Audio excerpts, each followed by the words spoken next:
Bonjour à tous et bienvenue sur WRF TV. Pour les impatients, et ils sont nombreux, nous démarrons aujourd'hui le test du Sony VW95ES, un projecteur SXRD de résolution Full HD qui est 2D et 3D et que nous avons eu la chance de découvrir au mois de septembre à l'IFA de Berlin, et quelques mois plus tard le voici dans notre laboratoire de test. Dur de le reconnaître par rapport aux générations précédentes, à savoir les 85 et 90. La coque est inchangée et il faut vraiment se pencher sur l'appareil en dessous de la coque pour s'apercevoir qu'effectivement c'est bien le VPL VW95 que nous avons entre les mains. Alors pour la connectique, nous avons ici deux prises HDMI 1.4, une entrée SVGA, une entrée composante, la prise réseau pour le connecter à un émetteur 3D externe. Ici une vue de la télécommande ainsi que du logiciel qui est fourni avec le projecteur. Et vous pouvez constater que la télécommande est rétroéclairée à l'aide d'une couleur bleue. Alors on embraye tout de suite avec les lunettes 3D. Ce sont les mêmes lunettes que nous avions pu découvrir à l'occasion de notre test du Sony HW30ES. Plus légère, elle se recharge sur port USB directement connecté à votre ordinateur.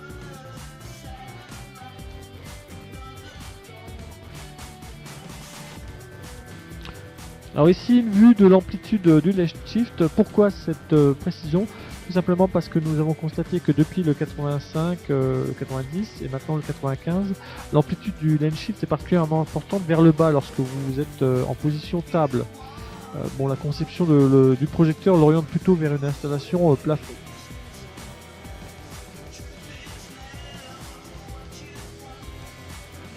On passe maintenant à la présentation des différents menus.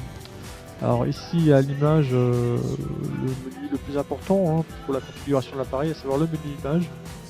Différents modes de couleurs sont prévus, sont proposés par le 95. Cinématique standard, cinéma, cinéma 2, cinéma 3. Mode jeu, photo et ainsi que deux modes utilisateurs pour sauvegarder vos réglages. Dans les réglages avancés, vous avez accès au motion flow et ici à la gestion de l'iris dynamique. Là, la nouvelle option, à savoir la position de l'image et les 5 mémoires pour conserver les mémoires de zoom. Les paramètres 3D, vous avez droit à un convertisseur 2D 3D avec le 95 et enfin tout ce qui est menu d'installation et le menu information. Alors on passe directement à notre troisième partie avec nos séquences d'évaluation. Ici une mire globale qui permet sur le haut de jauger des réglages de luminosité et de contraste et d'adapter vos réglages du diffuseur pour ne pas avoir de noir bouché ou de blanc brûlé, mais également de jauger de la netteté et de l'équilibre des couleurs.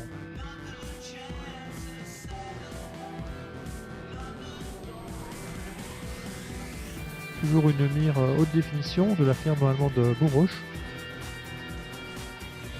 Les pointes situées sur le périmètre de l'image permettent de jauger de l'overscan et déterminer qu'il n'y a pas des parties de l'image manquantes sur l'écran. Alors on embraye tout de suite avec nos séquences de fluidité.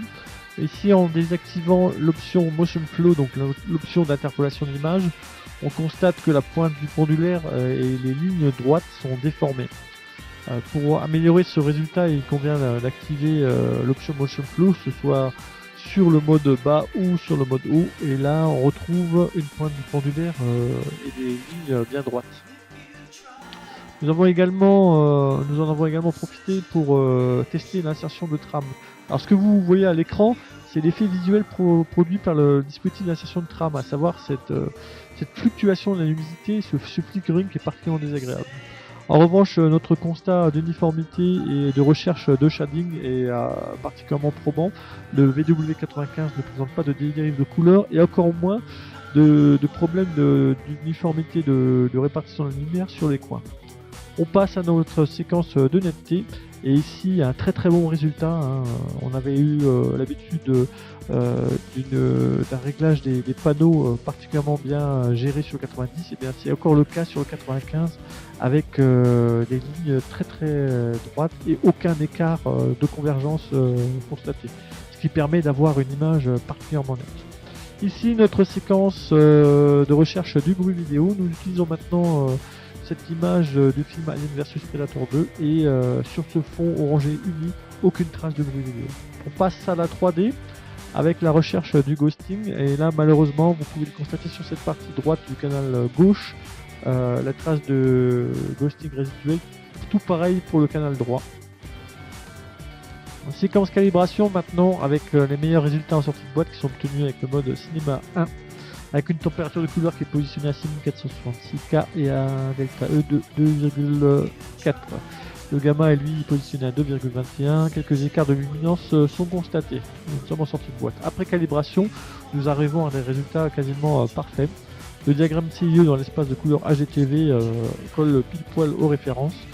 La température de couleur est maintenant positionnée à 6511K avec un delta E de 1,1.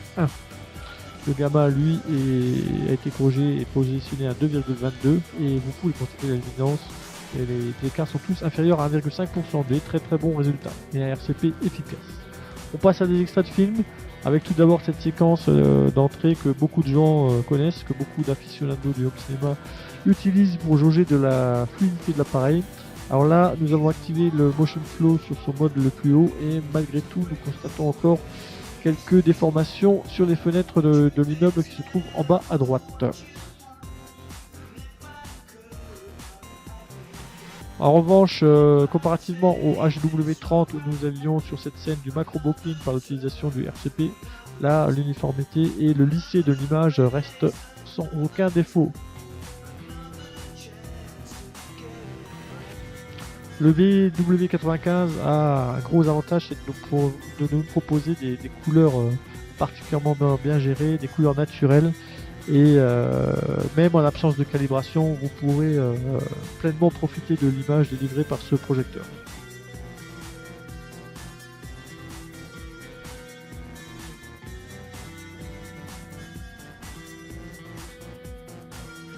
Alors quelles sont nos conclusions après ces quelques jours passés avec le VW95ES?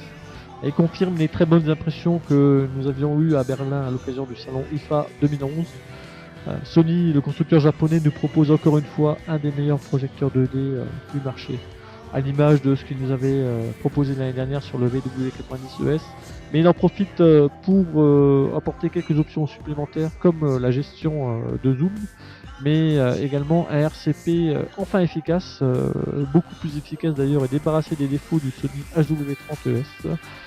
On notera néanmoins une petite baisse de la luminosité alors que la lampe est positionnée en mode bas, mais ce projecteur vous enchantera et avec son tarif de 5500 €, soit 1000 € de moins que le VW90 derrière, il vient concurrencer directement des modèles tels que le JVC X70.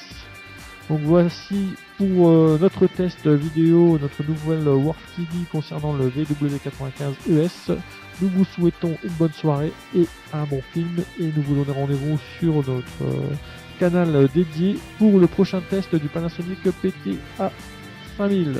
Allez, bonne soirée, à bientôt sur Worf TV et bon film.